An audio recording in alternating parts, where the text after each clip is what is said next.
ভাবার্থটা হচ্ছে পৃথিবীতে যাহার দিকে তাকাও দেখিবে সে নিজের অবস্থায় সন্তুষ্ট নহে। মানে তুমি একটা ছোট ছেলে থেকে শুরু করে একটা বয়স্ক মানুষ, তার আত্মসন্তুষ্টি দেখবে কিছুতেই নেই। সব কিছু পেলেই মনে হচ্ছে যেন তারা আরও কিছু চাই, কিছুতেই মনে হয় যেন আমি এই জিনিসটা কিনে নিয়ে আমি খুশি হয়ে যাবো, আমার বোধহয় এন্ডিংটা এখানেই আমার পরিসমাপ্তি। কিন্তু না, কেনার পরে কোথাও যেন সে আবার একটা ওপেন থেকেই যাচ্ছে। ওই জন্যই বলছে যে পৃথিবীতে যাহার দিকে তাকাও দেখিবে সে নিজের অবস্থায় সন্তুষ্ট নহে। দরিদ্র কী প্রকারে ধনী হইবে? যে গরিব সে চায় সর্বদা আরও বড় লোক হতে। যে ধনী সে চাইবে কী যেমন সবসময় আরও বড় লোক হতে। যে চিন্তায় উদ্বিগ্ন ধনী চোর ডাকাতের ভয়ে ত্রস্ত। অর্থাৎ যে গরিব সে বড়লোক হতে চাইছে, যে ধনী সে আরও চিন্তা করছে যে তার টাকা পয়সা কী হবে, কোন অ্যাকাউন্টে কত টাকা রাখবো, কে কখন ইনকাম ট্যাক্স কাটবে, এই সম্পত্তি আমি কাকে দিয়ে যাব। অর্থাৎ টাকা থাকলেও বিপদ, না থাকলেও বিপদ। বুঝতে পারছো? রাজা শত্রুর ভয়ে ভীত। স্বাভাবিক, প্রত্যেকটা রাজার আলাদা শত্রু থেকে কী করে বাঁচবো, কী করে আমার রাজ্যকে রক্ষা করবো, সবসময় সেই প্রচেষ্টা থাকে।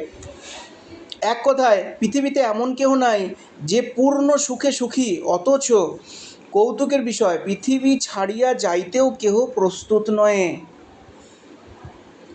খুব গুরুত্বপূর্ণ কথা। পৃথিবীতে এমন কেউ নেই যে বলবে আমি সব কিছু পেয়ে সুখী। তুমি মুকেশ আম্বানিকেও বলতে পারবে না, বা যে বিশ্বের বৃহত্তম ধনী ব্যক্তি সেও নয়।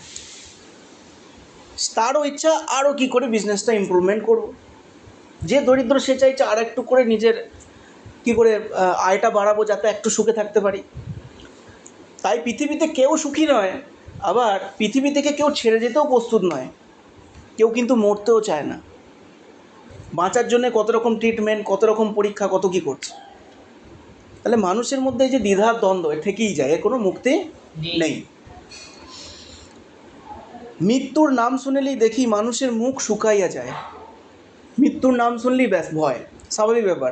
এমন কোনো মানুষ নেই, এমন কোনো প্রাণী নেই যার মধ্যে মৃত্যু ভয় নেই। ঠিক আছে, সবারই মধ্যে আছে। মানুষ যত দরিদ্র হোক, সপ্তাহের পর সপ্তাহ তাহাকে যদি অনাহারে কাল কাটাইতে হয়, পৃথিবীর কোনো আরামই যদি তাহার ভাগ্যে না থাকে, তথাপি সে মৃত্যুকে চাহে না। যে যত গরিবই হোক, সে না খেতে পেয়েও দুদিন না খেতে পাক, আলু ভাতে খেয়ে থাকুক, নর্মাল খেতে পাক, কোনো অসুবিধা নেই, মরতে সে চায় না। যেন তেন প্রকারে কিন্তু বেঁচে থাকতে চায়। এটা চরম সত্যি। আবার পৃথিবীতে থেকেও বলে না আমি সুখী নই। আশ্চর্য জিনিস না এটা। তারপরে সে যদি কঠিন পীড়ায় পীড়িত হয়, যদি শয্যা হইতে উঠিবার শক্তিও তাহার না থাকে, তথাপি সে মৃত্যুর প্রার্থী হইবে না। এমন কোনো রোগ দিয়েছে, দুরারোগ্য ব্যাধি, ক্যান্সার হয়েছে, শরীরে কোনো অর্গান বাদ দিয়েছে, তারপরেও অপারেশন করছে, খাবার দিতে হচ্ছে নল দিয়ে, তবুও আইসিইউতে ভরে রেখেছে, তবুও বাঁচার ইচ্ছা না, তখনও সে মৃত্যুকে চাইছে না। তাহলে কতটা মানুষের আকুতি। তাই পরিশেষে বলছে সন্তুষ্টি কিছুতেই নেই। সে পুরোপুরি সুস্থ, কোনো রোগ নেই, তার কেন আমার কোনো রোগ নেই, তার তো সেটা নিয়েও তার মানে একটা অসন্তুষ্টি। মানে কিছু নেই তো তাতেও অসন্তুষ্টি, সব সে টাইমে টাইমে পাচ্ছে তাতেও যেন সুখ নেই, না পেলে যেন ভালো হতো, আবার না পেলেও সুখ নেই। চাই কি তাহলে? পেলেও সুখ নেই বলছো, না পেলেও বলছো সুখ নেই, পাচ্ছ তো তাতেও কেন সুখ নেই? অর্থাৎ এটাই হচ্ছে মানুষের অসন্তুষ্টি। তাই বলছে পৃথিবীতে যাহার দেখি তাকাও দেখিবে সে নিজের অবস্থায় সন্তুষ্ট নয়।